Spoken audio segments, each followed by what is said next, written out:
Okay, so this is the one about the ESP and task 1.1.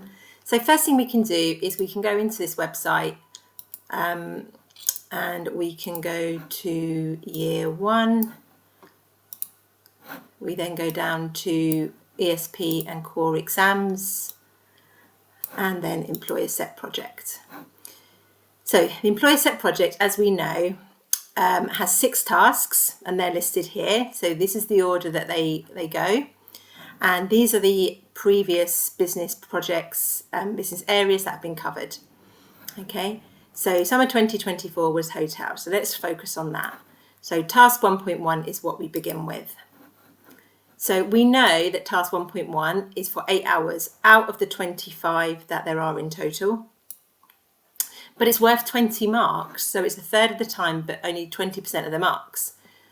So realistically, there's only 5 marks for each of these areas, okay? So if you can't get your head around cost-benefit analysis, for example, then there's a chance you'll only lose 5 marks. So just think it's good to break it down. So we know that we're expected to have a role solving the problem that's been identified in the brief. We know that we've got to look at the PESTLE and SWOT analysis of the business. Sometimes it's best to start with a SWOT analysis, just to check back into the brief and make sure you've really understood it. Then you could start your research, or you could go to PESTLE. But the main thing is, don't think of it as a linear thing. It's not like research first, then PESTLE, then SWOT. It's about interchanging them, and it's about going, oh, I wrote that, I've researched that, but now I've done my SWOT, I think I need to go and research this, or I've done my SWOT, so these are the things that I need to research. The main thing is that once you've done those 3 things, that the 2 solutions that get spat out at the end, you've covered them in the pot and in the SWOT and the PESTLE and the research outcome. So for example, if your 2 solutions are to get more staff and to build an app, then I would expect to see something in your SWOT that suggests that that's what's needed. I would also expect to see some research on those 2 items. Now, the thing that the brief did really well for you in this scenario was it told you what it wanted you to research. It told you to look at other organisations, and it told you to look at things like people and structure. So when you're doing your research table, you look at what the clues, so you might do different headings of what was in the brief. The main thing here then is to remember that it's interchangeable. So you're not just going to do it and then not go back to it again. You've got to keep going back to the different areas. Further down the page, you can see some top tips.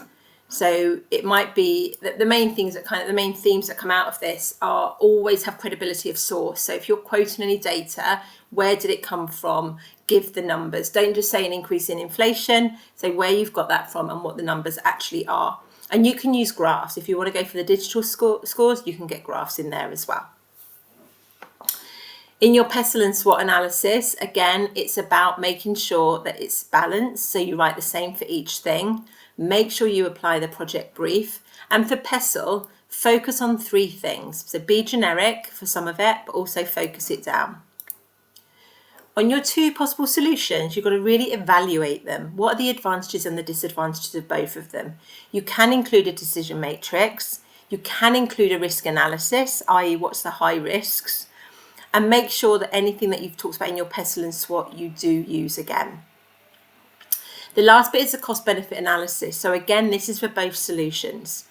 You have to look at the financial benefits and the financial costs, and that data comes from your research, but also from the brief. And then the hardest bit is the intangible benefits. So those are the things that you can't measure.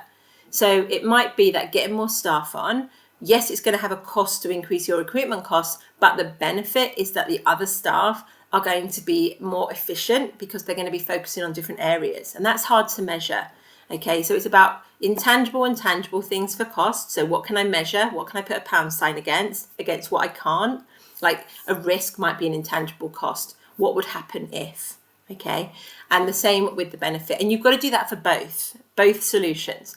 And at the end of that, you've done your decision matrix, you've done your cost benefit analysis. You're then going to tell me, this is the one I am committed to. This is the one that responds to the brief because of X, Y, Z, and I'm going to take this one into 1.2.